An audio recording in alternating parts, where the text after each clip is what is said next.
and welcome to this week's podcast. I'm Mod MattHe, the podcast monkey, and with me this week to talk about raids, I have... I'm Mod Deg. Mod Avatar. And Mod ChrisL. And what do each of you do? RuneScape.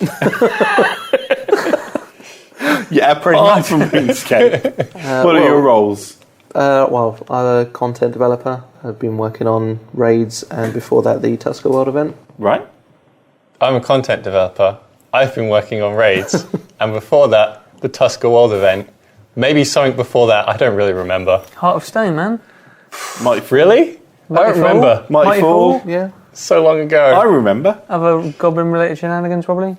Demon flush mobs. Yep. Oh, yeah. Yeah. That happened. See, how cool. You've actually been down to talk to us on the sofa quite often, Mod Deg. You say so. And who are you on the end then? What do you do? Mod ChrisL, principal content developer, and I worked on the raids and the Tusker stuff with these guys, and lots of stuff in the past, generally involving bossing, high-level content, herblore, capes, stuff. We did a sick Christmas one update. Quest. Huh? We did a sick Christmas update. Lots of stuff. Too much to list right now, yeah. But raids being the most recent. So, what is a raid? So a raid is like a multiplayer boss fight encounter. What makes it different from normal boss fights you have in RuneScape is, rather than being like one dungeon with one boss, this is like multiple bosses with a bit more structure. So rather than just rinse and repeat on the same boss, there are different mechanics and has a different flow. Like this raid we're releasing has 2 bosses, and there's like content before and after the bosses, and right. a bit more precursor content. It has a whole other amount of story and lore things around the edges for everyone to explore, but the actual raid itself is more structured. It has more roles, like tanking, DPS need to be a bit smarter than your average Bandos show up and hit 'em sort of fight. Okay. I agree. In a nutshell. No, we've got, like Chris was saying, there's more than just the classic sort of tank and DPS roles in it. We've got some really interesting mechanics going on with our bosses and stuff that are going to require sort of adaptive roles as the fight goes on, which will be quite cool. We're expecting to have organised groups of people going in. Yeah. So it's going to be a lot more organised. It's going to have a higher emphasis on people knowing what they're doing than maybe we've done before. So raids are very much organised team play. Yeah. Right. Okay. So what does a player need to raid? Balls of steel. The only thing you really need is to go in and have 9 friends. Have some friends. Yeah. Or even no friends and access to the grouping system button. Right, okay. In practice, it would probably be really useful to have at least level 80 gear, have all of the useful bossing things like access to overloads, access to curses, stuff like that. You can sound more excited. Raids are awesome. Sorry. Access to overloads and like ancient curses. Right. And bossing things. Right. And seismics, why not? Yeah. level 80 stats, level 80 gear should be... As a minimum, you should be, that should get you on the road to raiding. If you've got a full group of level 80s with 80 gear, you should be able to do it. We've had successful kills in testing with groups like that. It is definitely harder, but it's not impossible. Despite Mod Ramon's best efforts. Yeah, despite his best efforts to sabotage us 9 as men much as survived. possible. 10 people went in. Okay, so are there any quest requirements or anything like that? No quests, no skills. We won't say how you get there at the moment because that's to be determined still based on various outcomes, but all you need to do is just show up and go in. Okay, and you mentioned the grouping system. So the grouping system is having a ninja spotlight at the moment, which will be out, I think, believe shortly after raids. Like the front end of it is going to get a bit of a overhaul to make it a bit more user friendly. Yeah. But the back end is very robust, and whilst we understand not a lot of people use it or engage with it at the moment, this content has been designed to be used with it, so hopefully it feels a bit more focused on that. Okay. And also the system is something, if we had to develop in code, it means we're basically making a duplicate of the grouping system that will probably end up not being as good and not having some stuff like group chat and other support and easier ways to make the boss interact with a larger amount of people. So it makes a lot of sense from a technical standpoint, and it also means we can focus on the bossing and the content rather than the systems you don't see that don't really make a difference to the gameplay. And not to forget, if you don't want to go into the queuing side of it, you can just make a ragtag group, invite people you see in front of you, and go straight in. So it's one of those things of when you know how to use it, it's not too bad. We haven't had a problem with any of us having a problem with it, and hopefully with the ninja stuff coming up, it'll be smoother for everyone as well. Okay, so how difficult is a raid? How difficult is it going to be for players going for their first time? So if this is going to be your introduction to bossing, you probably will actually want to start with God Wars. This isn't going to be like entry level bossing or anything like that. Yeah. But if you are already experienced with Nex or Araxor or Virago, first boss is probably going to be, fine. You're probably not going to have too many hitches once you learn it. Okay. Second boss, it's going to kill you. You're going to die. It's a promise. There's a Mod Deg guarantee. You are going to die. Guarantee of death. So these bosses are very much about learning the fight and knowing when to do what. Yeah. And cooperating to... Yeah, both the bosses have like escalation mechanics, so it should get harder as it goes on. They're a bit reactive. Again, like we talked on earlier about how you have to learn the mechanics and know where to be at the right sort of times. If you're not, you won't get there's not a lot of insta KO sort of things. So we're not trying to punish you too heavily, but a knowledge of the attacks is definitely a good thing. And it's sort of like the excitement of when we release any boss. I've always seen it in the past where people like the first day, they share tactics. It's very community focused. If everyone's trying to learn it together, figure out exactly what the hell's going on. Really looking forward to seeing what comes out of people's streams when it goes out. It's going to be. I'm taking the day off just to watch Twitch. It's going to be really good. No, you're not. You're fixing yourself. Well, mainly the CM team will have streamers on the big tellies above CM, so you can just sit and watch them in your lunch break. There we go. go. Yeah. Okay, so have you put in place anything to stop kind of farming of the bosses? Yeah, so you can only loot each raid boss once every 2 days. Right. And in order to loot boss 2, you need to have already killed boss 1 in that sort of loot period. If you kill boss 1, you make a few attempts at boss 2 and you can't do it, and you say, you know what, got to leave this for a week because I have real life or something, and I'm going to come back to it, then it won't reset and make you re-kill boss 1 unless you want it to. You'll get basically a little pop-up. You have a choice. Yeah, exactly. It essentially saves your progress until you decide, I'm ready to go back to boss 1, I want to fight that again, and I want to get those rewards again. Yeah, you can kill every boss or each boss and get loot from them every 48 hours, but you're not enforced to reset every 48 hours if you don't want to. Right, okay, so if you want to be working on progression you would want to reset every 48 hours. Yeah. Right. If you can't down boss 2, like Deg said, it's probably more beneficial to 2 days later reset it, so you can definitely down boss 1 again for a shot of loot and then carry on trying on boss 2. Okay. But again, like I said, if you go on holiday, you could try and pick up when you get back, sort of thing. It doesn't reset. It's not a forced reset. Okay, so rewards and drops. What are the rewards looking like for this? We've got some pretty cool rewards, with it being PVM combat content oriented, quite a lot of it. We've got some awesome high level gear. We've got tier 90 tank armor coming out. There's 2 forms of that. So we've got the standard set, which comes with the cool set effect, and we've got the superior set, which comes with the same set effect, but also an additional effect on top of that. So it's going to be the seriously prestigious stuff. You're going to be able to slowly work towards getting the standard set of armor, so everyone will eventually be able to get that if they're raiding regularly. And the superior stuff is our kind of RNG drops from it, so they're going to be rare drops from the bosses. On top of that, we've also got some abilities that we're bringing out as well. Yeah. So they're going to be accessible through kind of our raid shop. So you'll be getting raid currency as you're killing bosses and stuff, and you'll be able to buy the new abilities through that. So we've got 4 abilities, 5 abilities, I think it is. Oh, 4.5. Yeah, 4. Yeah. There's a special one. Is it still a discussion? Or? No, it's done. No. It's a special one, and you can't there's how 2 many abilities that are close. Yeah, 2 abilities that are closely linked to each other in their mechanics. Don't really want to spoil exactly what they are. But since the stream that we did last night, there's been a lot of people. It's kind of cut people 50-50 with the 2 sets of armor both being untradeable. Right. But the abilities are going to be tradable, so you can buy the ability books and you can learn the abilities from those, but they are tradable as well. So that's where you can make your money out of raids if you want to. Right. Okay. Very nice. So is there anything you can tell me about the new bosses then? They're awesome. Because I know they, you saw briefly some 8K hits being slammed around by one of them last night. He's not that horrible. He just he has pets, and one of them is up at the start of the fight, which you saw there. And he does have a buff where the closer he is to his pets, the more damage he does, and all the pets. I think is it both, or is it just him? It's both. I think it's both. So one of the mechanics, like the underlying mechanics of the fight, is like just separate them. So you have like he's away from his dogs. Yeah. Obviously, I was showing it off, not really fighting, just so people could see a bit of it. So the dog and him were right next to each other, and they were buffing each other. So yeah, and slapping you about. Oh yeah.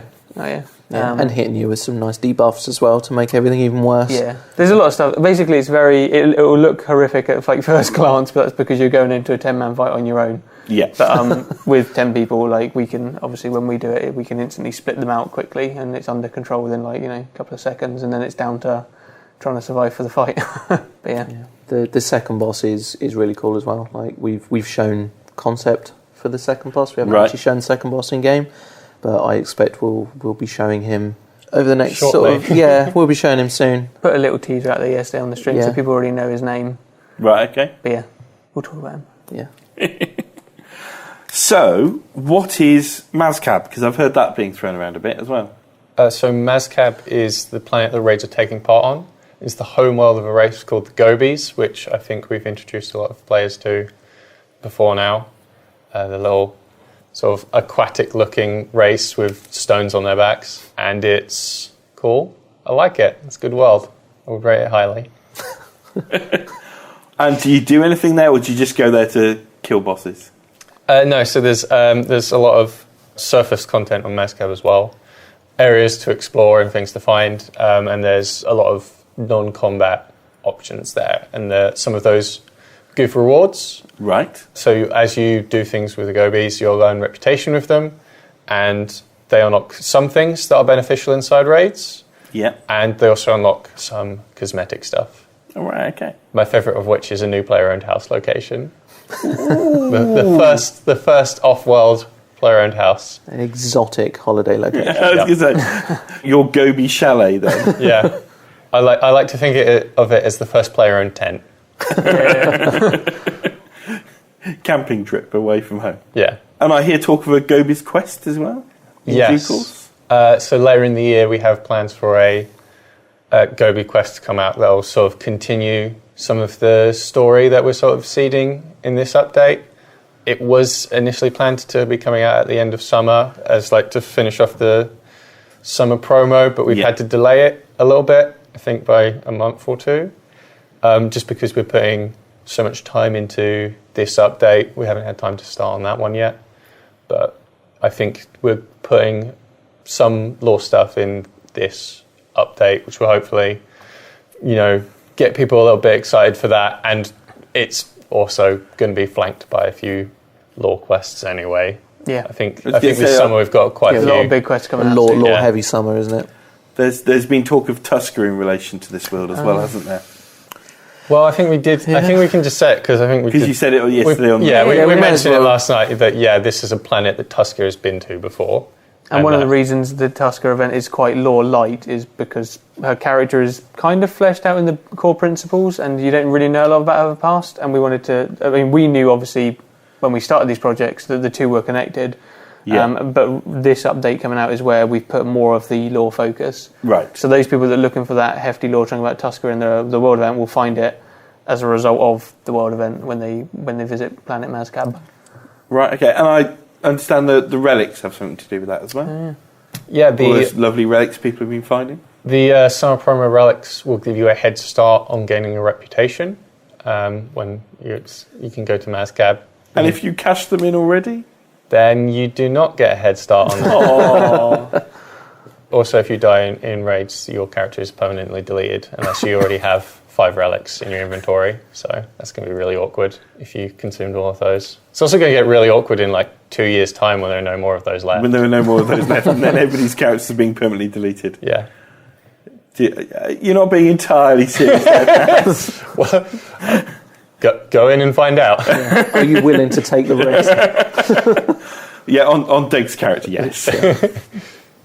Okay, so there are some obvious players that will be affected by release of raids. How does it affect Iron Men? Iron Men won't be able to raid upon release. Right. They'll be able to do the other content on the world, but I think we're holding out on letting them do all group bossing. Yeah. For now, there is a planned investigation of that later down the line for all group bossing, not just raiding. Right. Yeah. There's a plan to sort of revisit the eligibility for Iron Men to do kind of group boss content. Okay. And them being eligible to do raids will come as part of that. I couldn't possibly say when that's going to happen, and I don't even know if it's going to be us that's going to be looking at it. So. Okay. Comp capes, are they going to be affected by raid release? There are new music tracks. Yep. There's 3 new music tracks, and one of them is midway through the fight in Boss 2. So it's not just a hit it and die to unlock it. You will need to make it a considerable way through to get those tracks back. Don't necessarily need to get the kill. You have to get close. Well, we can't say too much. Yeah. No. Don't need to get the kill. Yeah. And final boss titles? Ramen was talking about that yesterday. I think they're getting taken away until you get the 100 kills again. Yeah, 100 kills on raid bosses, just like anything else. Yep. Like Deg mentioned earlier, the 48-hour lockout is on loot.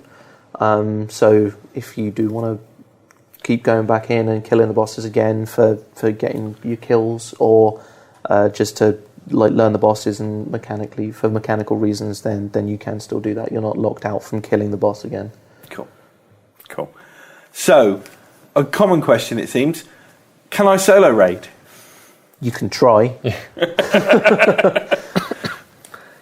No. Yeah, realistically, you're going to hit a wall immediately. We are expecting groups of 10 players, whereas I fully expect lower group sizes to be doing raid content in the future. Once people have learned, once our elite players have learned mechanics and stuff, they do get pretty good at this stuff. Yeah. But because we are expecting large group sizes, there are mechanics that are explicitly expecting there to be multiple players. Yeah. So there's one specific piece of content in the raids that does require a minimum of 5 players. That is just physically impossible without that. So okay, that makes sense. So last question: what's your favourite feature of the raid release? Boss 2. Boss 2 is awesome.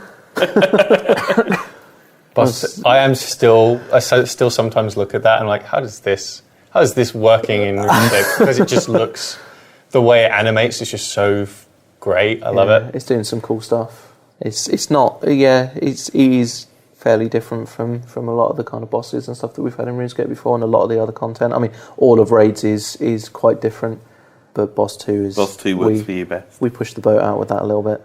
Mod Deg, is it Boss 2 for you as well, or?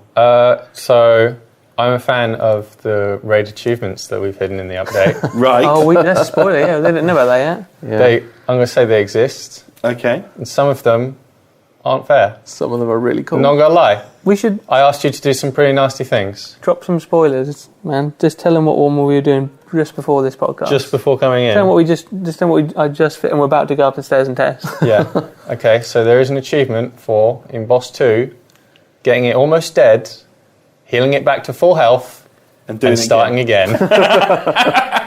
And that's before you even know how you have to kill Boss 2. Yeah. That's worse than it sounds. Yeah. A lot worse. That sounds quite horrific, let alone but it's worse than it sounds. I don't think we will be able to do that on our test accounts if we try. Yeah. It's one of those things with the truly lit. I think you even put a note down to see if we can get like a world first broadcast in for the group leader who gets that done with his group, or his or her group, so to say. So that should be pretty interesting to see if we get that in. Also to see if anyone gets them. There's going to be some seriously prestigious stuff there. But yeah, definitely stuff. The content that the elite can chase. Yeah, and there's a title too, so you can show off how often that you killed yourselves for no good reason. And your favourite bit of it, Chris? I kind of like all the bits I've been involved with. I think both the bosses are good. I think Boss 2 is probably my favourite just because of it's much more like all the stuff is really brand new, and there's a lot of stuff we got really adventurous with. Points of the design were like, what about if we just do this? And the boss fight just got even crazier. So I think people should really enjoy that. There's something else I can't really spoil because I made it yesterday. But there's something that really tragic that happens on the surface world. Right. And when people see it, I hope they like it. Yep. Everyone says they hate me for it. Might be the wrong word, but it's an emotional, traumatic experience. But it's probably one of my favourite parts. It's one of the things we said we'd do right at the start, and no one had the time to do it. And I sat down and did it yesterday, and everyone saw it and cried. We've mentioned Boss 2 quite heavily here, but that's not to downplay Boss 1. Like the Beastmaster is an awesome fight. Yeah, it's really cool. Like like the kind of like precursors to boss fight and stuff is really cool. There's some cool stuff going on there, and like the area that you find him in is really, really cool. Cool.